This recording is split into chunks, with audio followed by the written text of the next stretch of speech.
by police brutality. This is a vigil also to remember the people who are living with trauma. Anyone who has been brutalized by the police, this is a moment to calm down, get support from the community, and to remember it in a moment of silence. That's why we're here. Obviously, not just one vigil is going to make a change when it comes to police brutality. This is the first step in one of many steps. We're working with Feminista Jones, a well-known blogger, and hopefully the National Moment of Silence movement will expand beyond vigils. Obviously, we are non-violent, but we're hoping to get more events, more organization to help people put a stop to police brutality. So that's a bit of a long-term plan we have going on. But tonight, it's about remembering, it's about peace, it's about comfort, it's about support for victims, and to get the victims' names and faces out there so that there's no media blackout, there's no way of avoiding this issue anymore. And we're going to stand with the people of Ferguson. I feel like the police are just on the television and they're disrespecting us. Not even just blacks or whites, people in general. Like, I feel like the cops are just, we need to draw a line in the sand, and that's it. I've been close to tears ever since, so it's really hard to deal with, because I always think about what if this was my son, eventually gonna have to bring my own kids into this world, and I don't know what to even think, that we can't even breathe. I mean, there was a 13-year-old that was shot just taking out the trash, and it's what is it about our existence, as African Americans? And it's traumatic. It takes such a large toll. I'm so emotionally raw at this moment that I just can't. There's no words. It challenges the way that the media and just the social culture wants us to react. Even with Trayvon Martin, they wanted us to react with riots, with violence, and even with how they're dragging out what's happening in Ferguson, while police officers are antagonizing all those who are participating. That's not what this community is about. We're here for each other. We're trying to uplift one another, and with all of this anger that's being directed to us, this shows that we've had enough. We're not going to take that. And the unity in itself lets the other members of the Black community know that we have allies, we have people who are willing to support, that we together can do something more for ourselves. It has to stop, simple as that. And I feel like if we come together collectively, there are rallies and the vigils going across in individual cities across the country, if we all come together and show that, look, this isn't acceptable anymore, this needs to stop, hopefully somebody will listen, and that something will change, some of the policies will change, some people there will, the disciplinary tactics, they'll change. So that's basically what I hope and would want to come from this. Will it? Nobody will know, but hopefully, somebody pays attention, and honestly, like I said, hopefully something changes, and that's exactly what we need. I'm a Black man, so I'm affected by this in America. I think the whole thing is messed up. I think it's ironic how they're arresting, protesters, and the guy who killed the young man is posting pictures on Facebook. He's at home, roaming free, and then you got people who are out there for a cause, and they're being arrested, and they're being hit with, tear gas, and then you got dogs and riot gear out there, and rubber bullets. You putting all these people to pain, and then you're calling the police station, and you have operators answering phones and say, monkeys don't call here no more, or only call here if you have a lot of it, completely disrespecting us because we are Black, targeting us because we are Black. I'm infuriated, I'm angry. I worry about my little cousins every day. I worry about my older brother every day. It's sad that people look at us and think that we're criminals, and they look at us by the way we dress, and they judge us.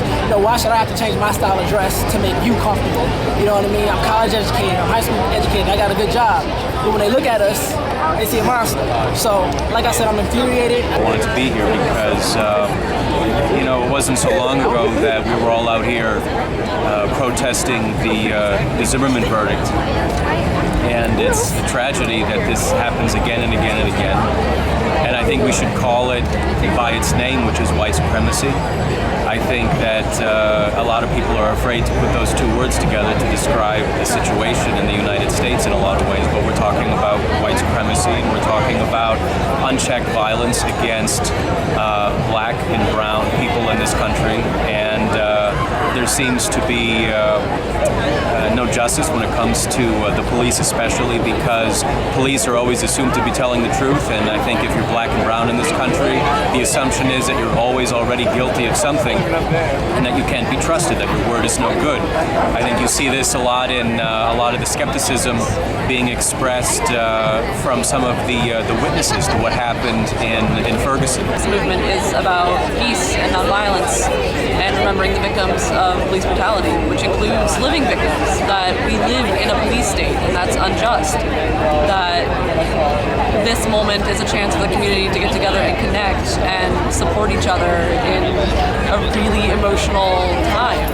And especially the anxiety and the fear that's going on, it's unacceptable. And this is a moment for us to step back and really take stock of things and make sure that we're doing this with a level head and remembering what's important here and that this community is more important than anything else. I think it's unfortunate that dudes going to this calm cipher have to get bodied right before their destination. I would hate to get bodied before I'm going to my cipher, yo. Like with the homies and stuff. That's all that was happening, son. Dudes walking down the block. Yo, son, your life is over, boy. That sucks. It sucks. It was a big peaceful dude. I'm a big peaceful dude. It hits home. It scares me because it makes me feel like one day it can be my nephew or it can be one of my brothers, or even if it's no one related, the fact that it can happen to another black man is scary within itself. I don't feel like it's going to be a stop to it. Coming from a parent who was actually a Black Panther, you know, I have my own viewpoints on how to respond.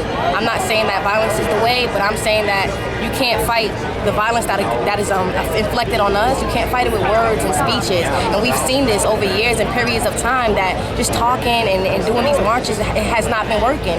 Because over the past couple years, in the past decades of years, people are still dying. Innocent black men are still dying, and black females as well are still dying. So it's what do we do now? We have to do something different. That's what I feel it is. That's all it is. I'm a civil rights attorney here in the city, and I'm here not just as an attorney, but I'm here as a mother.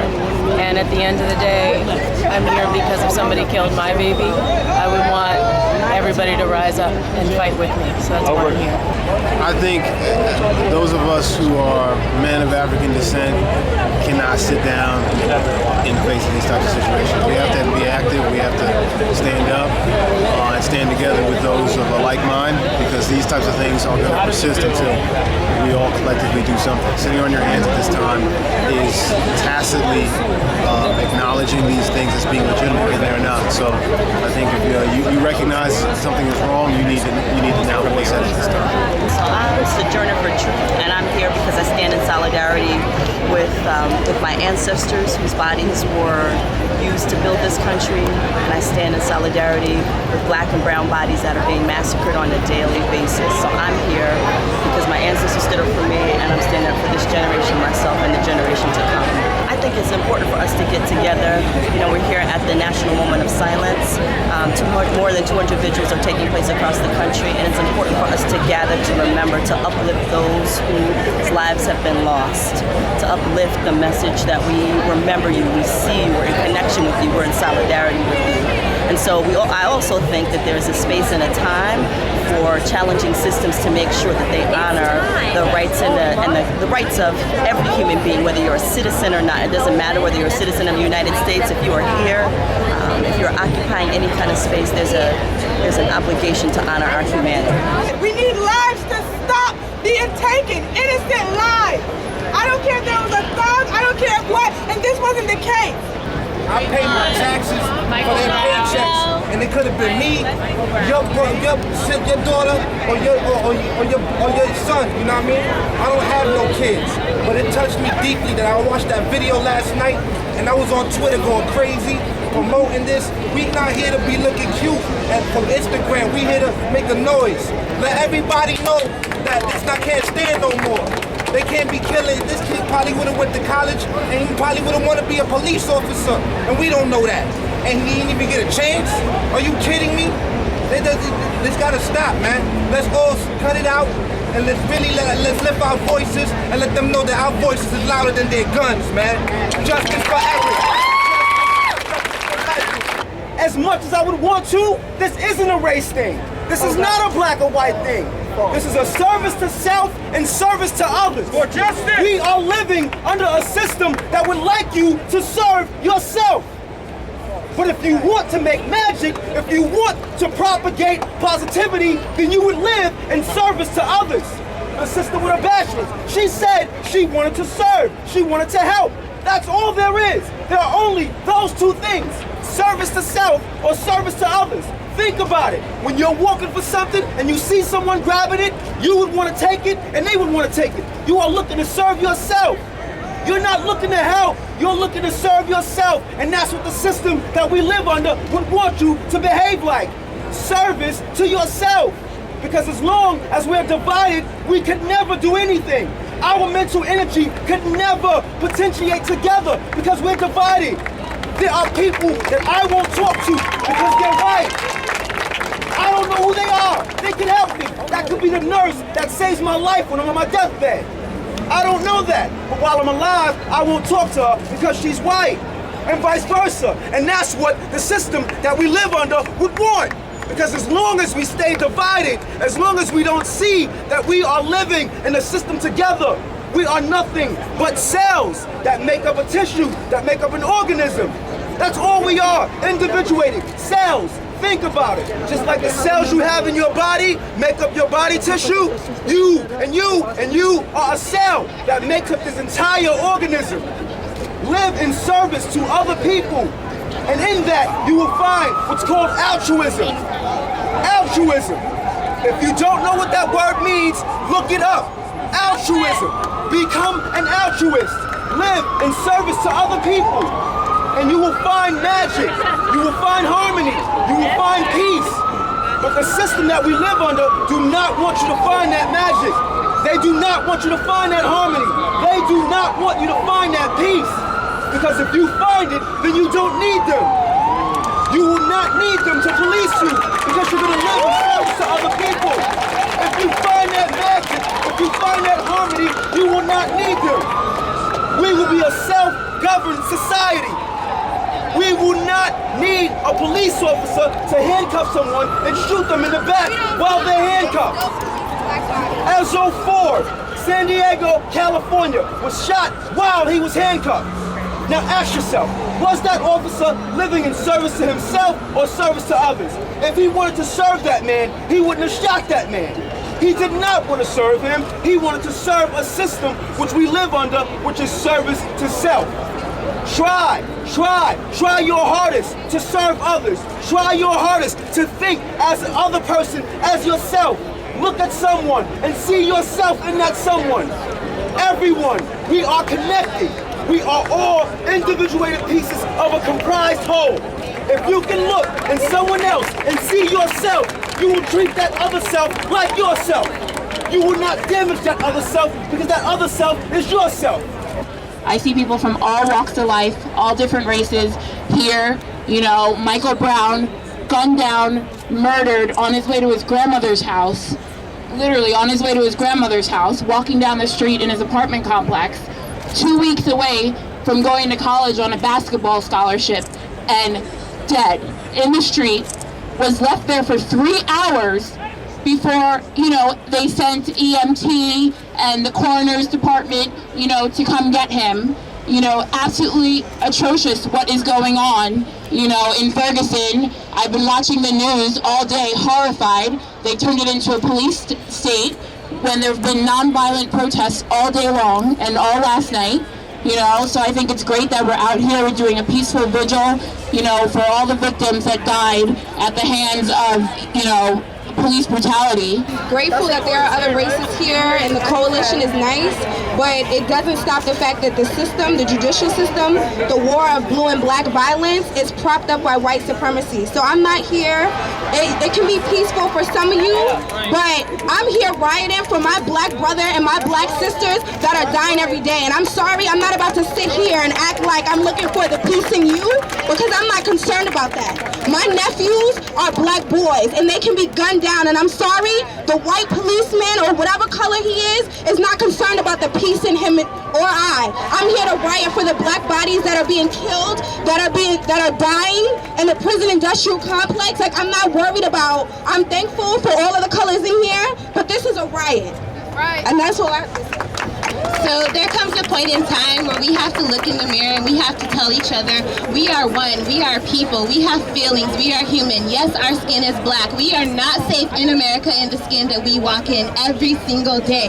Because someone wears a certain kind of attire does not make them a thug, does not point them out and say, this person is dangerous to me. It's time for everyone to turn off their television, take a look at the person that you cross the street, that you see every day, and actually find out who that person is. This person is just like you. This person is just like me. The color of my skin does not make me different. I am an American. I was born in this country. I have feelings. I have rights. Therefore, I have a choice in this world. Like, you have a choice in this world. Everybody needs to come together, needs to stand up and help one another. And it's not going to be until the people who have that privilege, we'll call it, can actually take a look and say, you know what, something is wrong in this country. Something is going on. Maybe you were born in a different color skin, and just because of that, you get certain privileges that I don't get because I am black. It's time for you to take a stand, because right now your voice is the only voice that's being heard. If you know who I'm talking about, take a look in the mirror. You hear what I'm saying.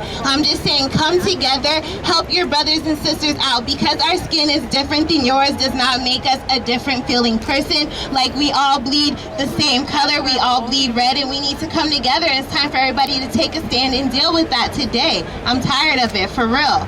On what she said, like, everybody looks at each other and you're like, oh, this person is black, white, whatever. It doesn't matter. Just color yourself a human being. Like, it does not matter what color you are. Like, we all shit the same way. We all bleed the same way. Like, literally, like, everybody is actually probably experiencing the same things that you're going through, and you may not even know it because you don't want to talk to them. So open your mouth and talk to them and just color yourself human and just be humble. That's right.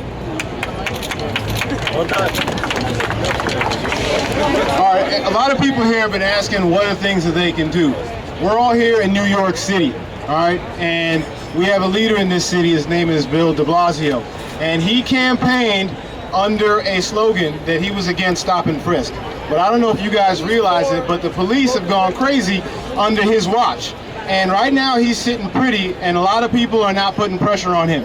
So I think if you want to do something, go online and blow up Bill de Blasio's emails, blow up his phones, hit him up on Twitter, and go after him. Do not let him sit here on the fence and do nothing. At this point in time, he needs to do something.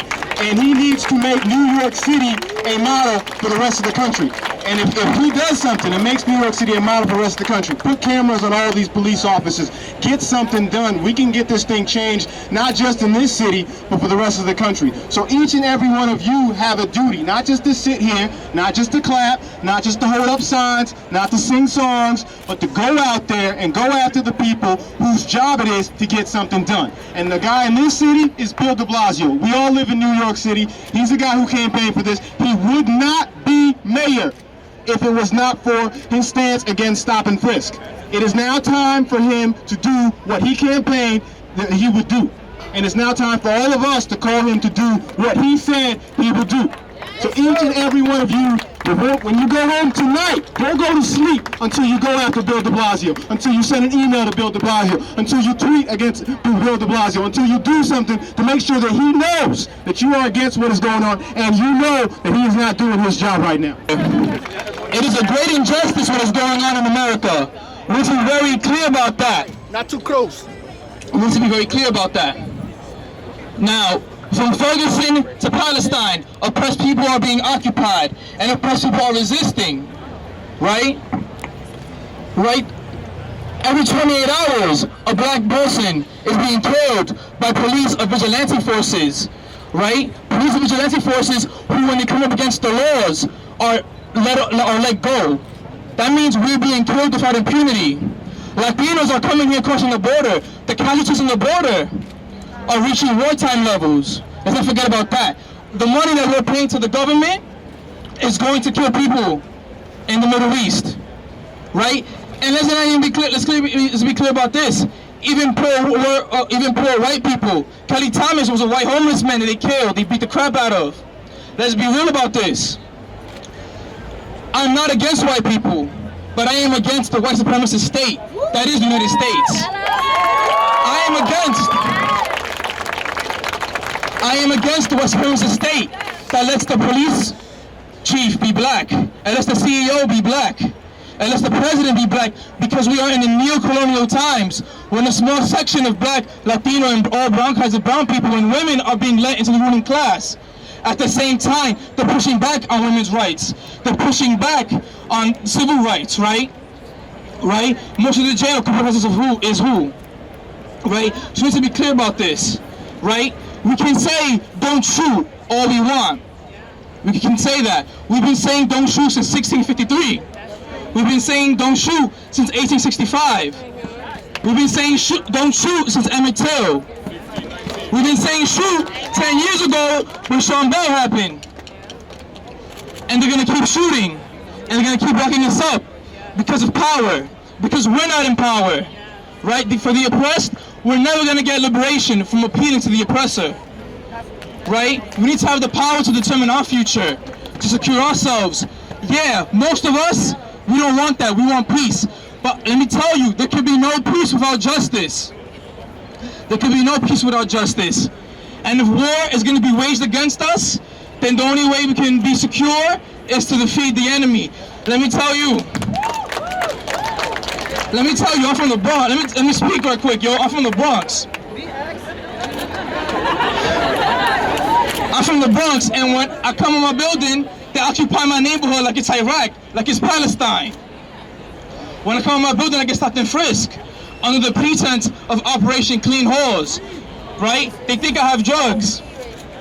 Now, if you go to St. Mark's, a 5-minute walk, they sell the paraphernalia for you to smoke.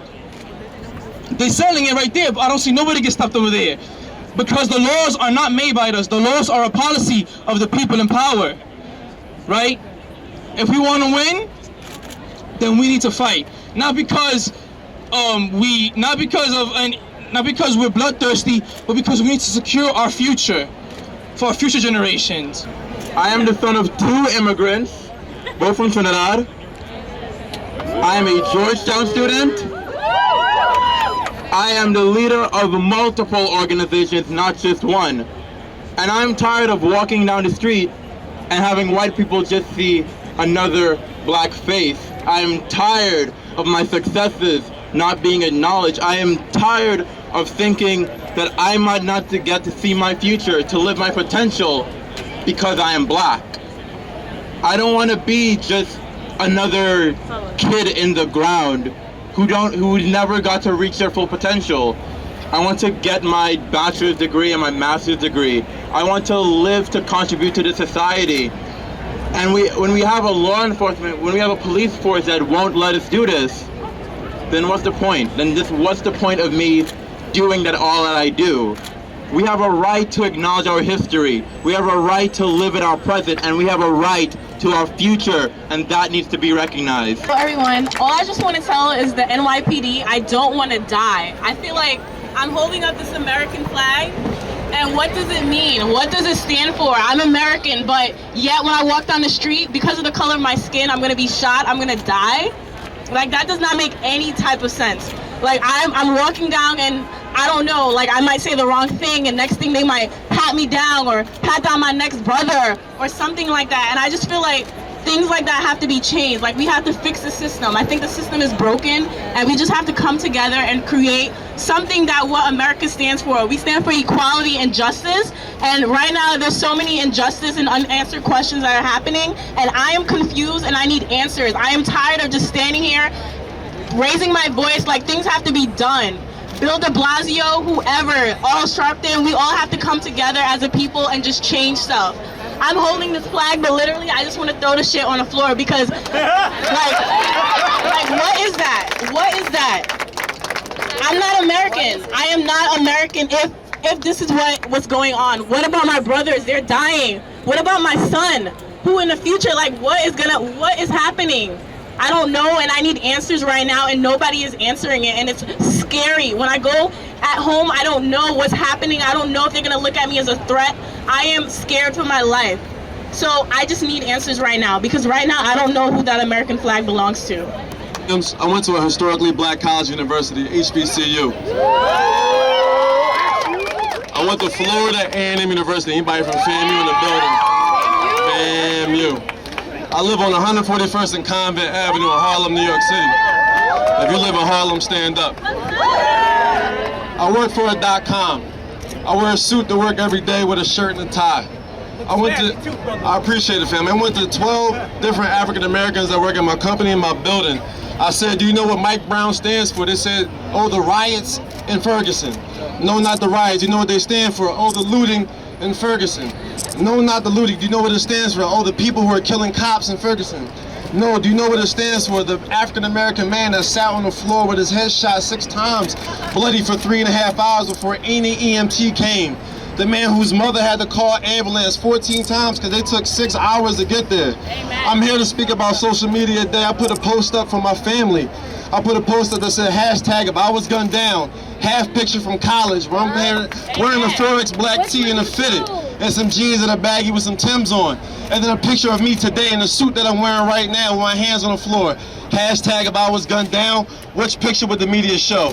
Raise your hand if you saw Mike Bell's picture on the news in his graduation cap and gown. That's right. Raise your hand if you saw him in any other picture on the news.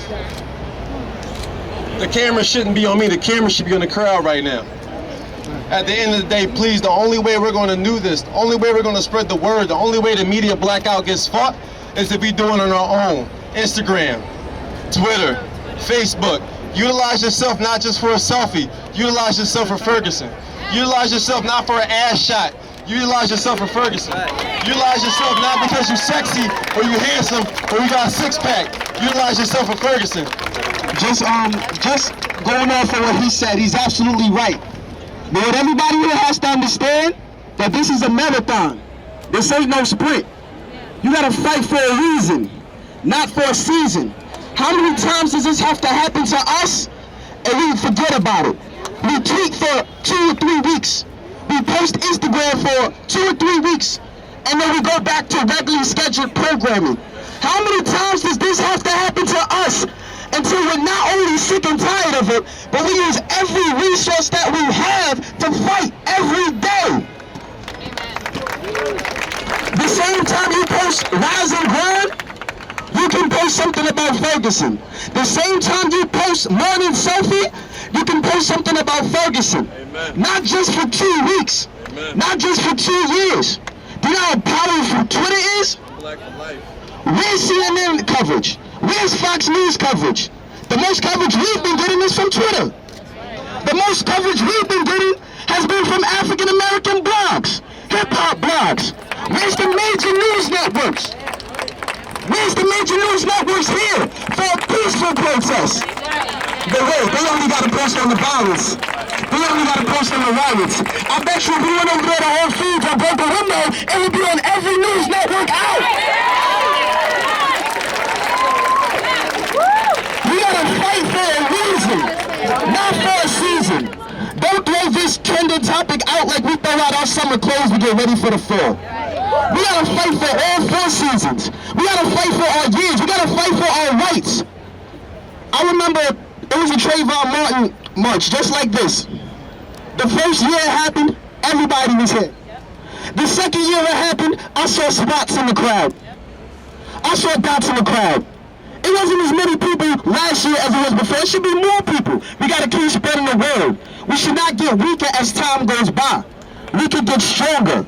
In today's social media climate, it's so instant gratification. We get something, we hurry up, we regurgitate it, and we get rid of it for the next situation. There will be distractions placed for us. And I'm talking to everybody. But to make myself loud and clear, I'm especially talking to African Americans. Our voice is so powerful. Our strength is so powerful.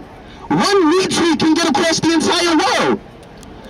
But what's that if we only do it for 3 weeks? So really the only thing I want to say, and I want to keep reiterating, is that we got to fight for a season.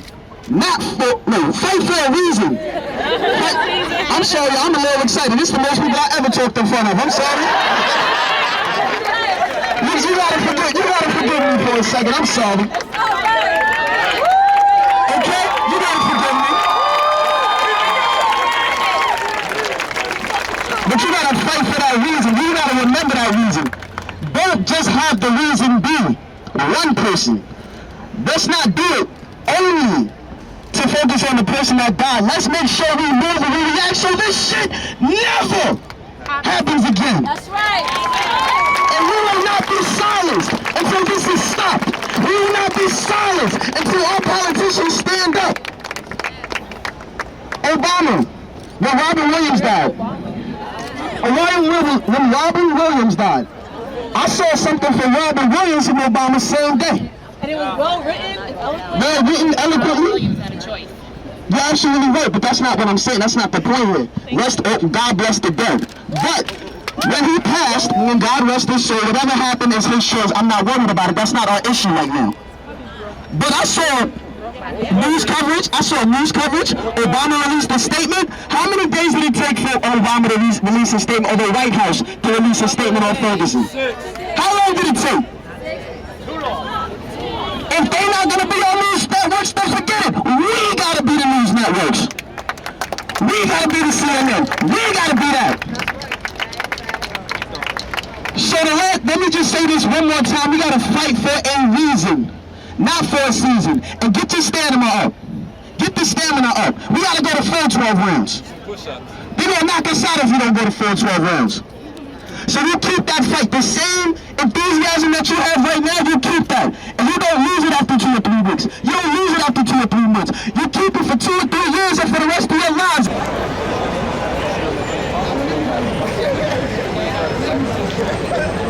All right.